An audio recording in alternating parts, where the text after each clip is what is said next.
Hello friends, welcome to my YouTube channel excellence study point. हमारे YouTube channel excellence study point में आप सभी का एक बार फिर से स्वागत है। आज की हमारी इस वीडियो में हम पॉलिटी के फंडामेंटल राइट्स के बारे में ही कंटिन्यू करेंगे। हमने अपनी लास्ट वीडियो में भी मौलिक अधिकारों के बारे में जाना था। अब यहाँ पर हम जो बाकी आर्टिकल्स हैं उनके बारे में डिस्कस करेंगे। आर्टिकल 30 से लेकर 35 के बारे में हम आज की हमारी इस वीडियो में डिस्कस करेंगे। लेकिन उससे पहले अगर अभी तक आपने हमारे चैनल एक्सीलेंस स्टडी पॉइंट को सब्सक्राइब नहीं किया है तो हमारे चैनल को सब्सक्राइब करें ताकि आपको हमारी वीडियोस से जुड़ी सभी लेटेस्ट अपडेट्स मिलती रहे। अगर आप किसी और टॉपिक पर भी वीडियो देखना चाहते हैं तो हमें कमेंट बॉक्स में कमेंट कर बता सकते हैं। तो चलिए स्टार्ट करते हैं फंडामेंटल राइट्स के बारे में। फंडामेंटल राइट्स के बारे में हमने ये जाना है कि ये हमारे इंडियन कॉन्स्टिट्यूशन के थर्ड पार्ट में आता है। आर्टिकल 12 से लेके आर्टिकल 35 तक का डिस्क्रिप्शन देखने के लिए मिलता है हमारे संविधान में। अब आज हम आर्टिकल 30 से लेके 35 के बारे में डिस्कस करेंगे कि आर्टिकल 30 से 35 क्या कहता है मौलिक अधिकारों के बारे में। तो आर्टिकल 30 की बात कर लेते हैं। Right of minorities to establish and administer educational institution, यानी कि किसी भी एजुकेशनल इंस्टीट्यूशन में यानी कि एडमिशन लेने के लिए यहाँ पर जो माइनॉरिटीज हैं उन्हें अधिकार दिया गया है। All minorities whether based on religion language shall have the right to establish and administer educational institution, यानी कि ये कोई भी प्रकार की माइनॉरिटीज हो। माइनॉरिटीज इन द केस हम शेड्यूल्ड ट्राइब्स और शेड्यूल्ड कास्ट या फिर रिजर्व्ड कास्ट की बात कर रहे हैं, तो उन्हें यहाँ पर अधिकार है कि वो किसी भी रिलीजन से हो, किसी भी भाषा से हो, किसी भी कास्ट से हो, लेकिन उन्हें ये अधिकार है कि वो किसी भी संस्था में एडमिशन ले सकते हैं और वहाँ पढ़ाई कर सकते हैं। In making any law providing for the compulsory acquisition of any property of any educational institution established and administered by a minority, referred to in clause 1, यानी कि कोई भी एजुकेशनल इंस्टीट्यूशन प्रॉपर्टी है तो उसको एडमिनिस्टर और मेंटेन भी किसी माइनॉरिटी के द्वारा किया जा सकता है। ऐसा ज़रूरी नहीं है कि अगर वो माइनॉरिटी है तो उसको वहाँ पर मेंटेनेंस के लिए नहीं रखा जाएगा या फिर उनके द्वारा कोई एजुकेशनल इंस्टीट्यूशन नहीं खोला जाएगा। The state shall not in granting aid to educational institution discriminate against any educational institution on the ground that is under the management of a minority, whether based on religion or language। यानी कि अगर कोई किसी भी educational institution को किसी minority द्वारा manage किया जा रहा है तो इसका मतलब ये नहीं है कि उसमें कोई भी भेदभाव किया जाएगा। उसमें किसी तरह का कोई भेदभाव नहीं किया जाएगा, ना ही रिलीजियस बेसिस पे, ना ही लैंग्वेज बेसिस पे, ना ही कास्ट के बेसिस पे। आर्टिकल 31 क्या कहता है? कंपलसरी एक्विजिशन ऑफ प्रॉपर्टी, यानी कि यहाँ पर संपत्ति को लेकर क्या प्रावधान है आर्टिकल 31 में? Article 31 A, 31 B, 31 C and 31 D, यहाँ पर सब डिविजन किया गया है। आर्टिकल 31 ए कहता है saving of laws providing for acquisition of states. 31 B कहता है validation of certain acts and regulation, यानी कि ए ये कहता है कि हमारे जो अधिकार हैं जो कानून ने बनाए हुए हैं उन सभी को सेफ रखना, उन सभी का पालन करना। Validation of certain acts and regulations. B कहता है कि जो भी रूल्स एंड रेगुलेशंस बनाए गए हैं वो सभी वैलिड है और उनको भी मद्देनजर रखना।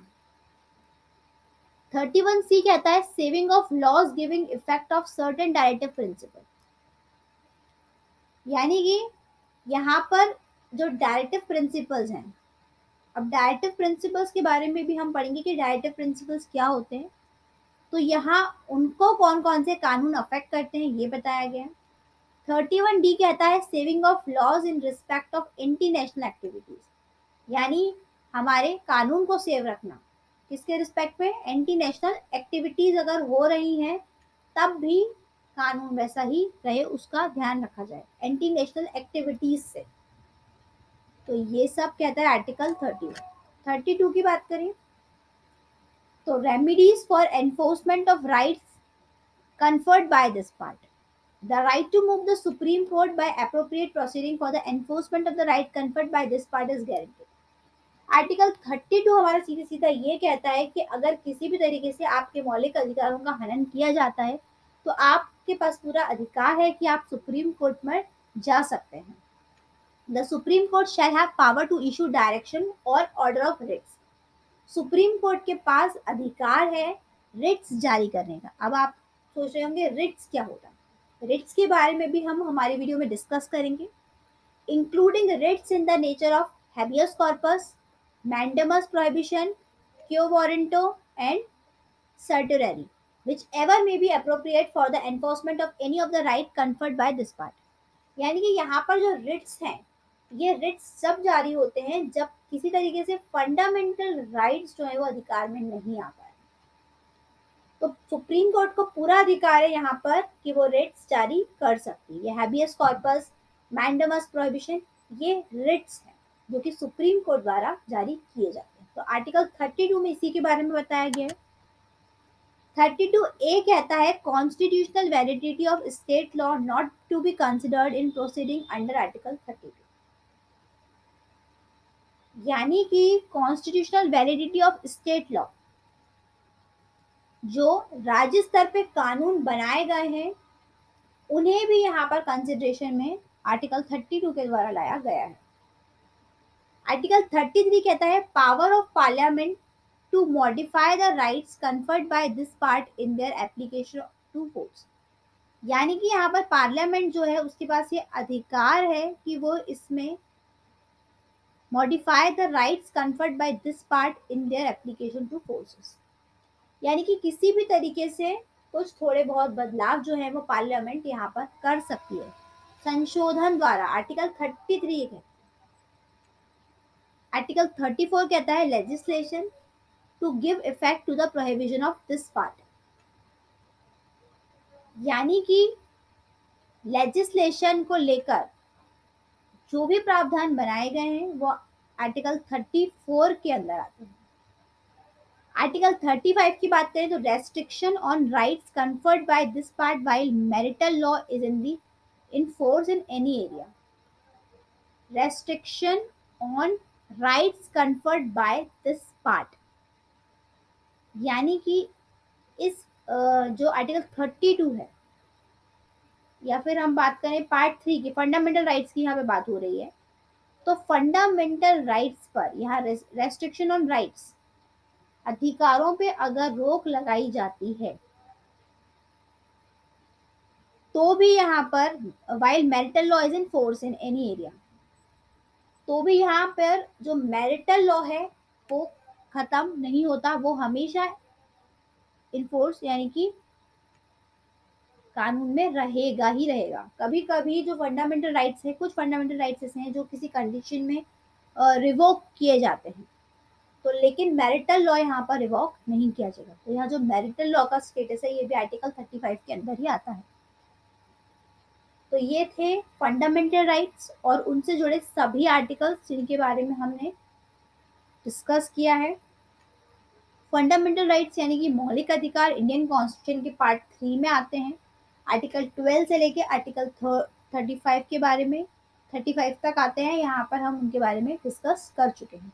टोटल 7 फंडामेंटल राइट्स होते हैं। मौलिक अधिकार हमें ये बताते हैं कि भारतीय संविधान में या भारत में यहाँ पर एक नागरिक के पास क्या क्या अधिकार हैं, कौन कौन से अधिकार उसे दिए गए हैं, लेकिन वो अधिकार आपके तभी एप्लीकेबल हैं जब आप यहाँ पर भारत के द्वारा संविधान के द्वारा बनाए गए नियमों का पालन कर रहे हैं और किसी भी प्रकार से यहाँ पर उन नियमों को तोड़ा नहीं जा रहा, तभी ये जो फंडामेंटल राइट्स हैं ये आपके कंटिन्यू में हैं। अदरवाइज इन्हें रिवोक कर दिया जाता है अगर आप यहाँ पर किसी भी प्रकार का जो कानून है, लॉ है, उसके खिलाफ काम कर रहे हैं। तो आपके फंडामेंटल राइट्स फिर किसी भी तरीके से एप्लीकेबल नहीं होते हैं, ये रिवोक कर दिए जाते हैं।